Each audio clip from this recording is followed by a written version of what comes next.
tosulu olan koda düzgör. Yollaktı sorgulaktı olaramız. Aniye doydum. Algıhınan kördüren Allah. Yeter. Yipit. Niye doydum? Afıt. Andoydum. Kördühülak. Asahılak elin turabıt.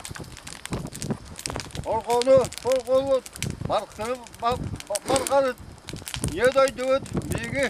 Niye de doydum? Algısmıtın. Anaran güçterger bağırıt. Ağzıyla sakalak. Atanlaman yannak. Aykırısılık. Aniye doydum. İçti de. Eğitten körden turamıt. Bilgi. Tatallak. Alasmıt. Evet. Diye bugün. Betin. Gündü balıktan. Gündü kadıktan. Gündü ver. Vargan. Bıraktan. Yere ister kına. Çıvastan. Köreni yorar kına. Bilgi. Balıklık. Bal. Yüz. Duran. Yüzükler kini. Bir yaka. Yüzden duran. Dalayıktan. Dalay balıktan. Beslener. Vargan. Ye doydum. Aniye doydum. Eğitten kördevit. Abi vaktini ot içti de. Evin atarda yeterge konulla. Ayakta doğru. Hem bugün butuk. Yer kök. Mücük gün betta kor.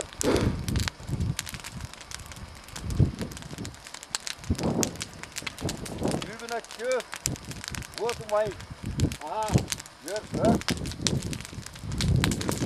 Mücük gün. Hava. Soğukatından gündüzü bükonla.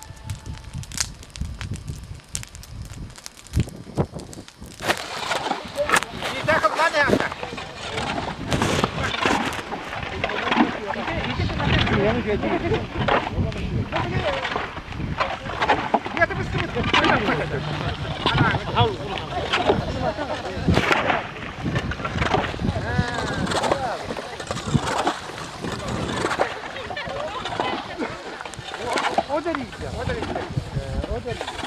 Mesela buraya bulaştı.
Mama.